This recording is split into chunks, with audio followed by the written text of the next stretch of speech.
दोस्तों, करीब 1000 साल तक जी लेने के बाद साधारण नाग नागिन अपनी असीम शक्ति प्राप्त करते हैं और उन्हें नागमणि की प्राप्ति होती है, जिसके सहारे वे कोई भी रूप धारण कर सकते हैं। कहते हैं इच्छाधारी नाग नागिन का प्यार एक दूसरे के लिए बहुत अटूट होता है। नागिन से अपने नाग की जुदाई बर्दाश्त नहीं होती। अगर कोई व्यक्ति नाग को मार दे या फिर उससे छीन ले तो फिर जिस व्यक्ति ने ऐसा किया हो तो नागिन उसे छोड़ती नहीं है। ऐसा ही कुछ नज़ारा उत्तर प्रदेश के देवरिया गांव में देखने को मिला।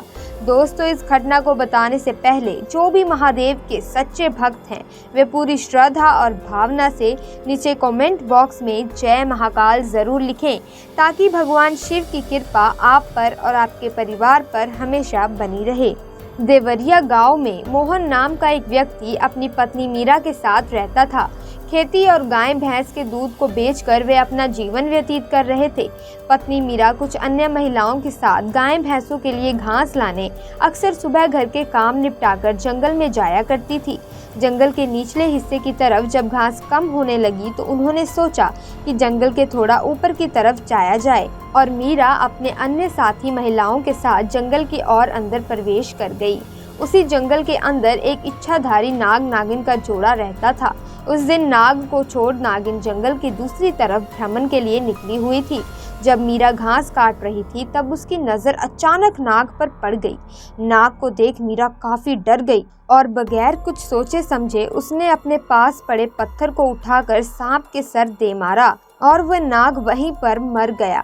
मीरा ने एक लकड़ी के सहारे पहले तो देखा कि कहीं सांप जिंदा तो नहीं और फिर उसी लकड़ी के सहारे उसे झाड़ी में फेंक दिया और घास लेकर घर चली आई। दोस्तों, कहते हैं नागिन अपने मरे नाग की आंखों में देख उसके कातिलों का पता लगा लेती है। जब वे नागिन वापस आई, अपने बिल की तरफ आई तो नाग को अपने आसपास ना देखकर उसकी खोज करने लगी और जब झाड़ी में उसने अपने नाग के मृत शरीर को देखा तब उसके दुख का कोई ठिकाना न रहा। उसने अपने नाग के कातिलों से बदला लेने की ठान ली। वह जान चुकी थी कि मीरा ने ही उसके नाग को मारा था। अगले दिन जब मीरा अपने अन्य साथियों के साथ उस जंगल उसी जगह घास काटने गई तो नागिन ने मौका पाकर उसे डस लिया, परंतु मीरा के साथियों में से एक सांप के जहर निकालना जानती थी, जिस कारण मीरा की जान बच गई और अब मीरा ने जंगल आना छोड़ दिया। नागिन को पता था कि मीरा अभी भी जिंदा है। एक दिन जब मीरा घर पर खाना बना रही थी तभी उसने अपनी रसोई के घर के दरवाजे के पास वही नागिन को देखा। नागिन को देख मीरा तुरंत वहां से भाग गई।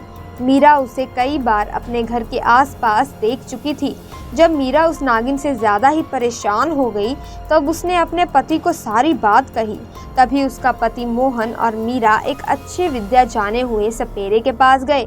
मीरा को देखते ही उसने बता दिया कि मीरा पर एक नागिन का साया पड़ चुका है और नागिन उसे मार कर ही अपना बदला पूरा करेगी। सपेरे ने यह भी बताया कि इच्छाधारी नाग नागिन एक दूसरे के बिना नहीं रह सकते और अगर कोई व्यक्ति नाग और नागिन में से किसी एक को मार दे तो वे अपना बदला उस व्यक्ति को मार कर ज़रूर लेते हैं।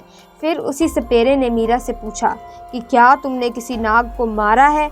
मीरा ने जंगल में सांप वाली सारी घटना बता दी। घटना सुनने के बाद सपेरे ने बताया कि हमें उस नाग का पूरे विधि विधान से अंतिम संस्कार करना पड़ेगा, जिस तरह एक व्यक्ति का किया जाता है। मोहन और उसकी पत्नी मीरा सपेरे के साथ उसी जगह पर जाते हैं जहां मीरा ने नाग को मारकर झाड़ी में फेंका था। उसी स्थान पर पहुंचकर उन्होंने नाग के शव का पूरे विधि विधान से अंतिम संस्कार किया। मीरा को उस जंगल में देख जैसे ही नागिन उसकी तरफ बढ़ने लगी तभी सपेरे ने तुरंत अपनी शक्तियों के सहारे नागिन को कुछ दूरी पर ही रोककर अपने वश में कर लिया। कहते हैं आज भी उस सपेरे की कैद में इच्छाधारी नागिन है, परंतु दोस्तों किसी भी जानवर को हमें इस तरह मारने का कोई अधिकार नहीं है। उनमें भी हमारी तरह भावनाएं और जान होती है। दोस्तों, आपको बता दें कि कोई भी जानवर इंसान पर पहले हमला नहीं करता, हम उन्हें ऐसा करने पर ज़बरदस्ती मजबूर करते हैं।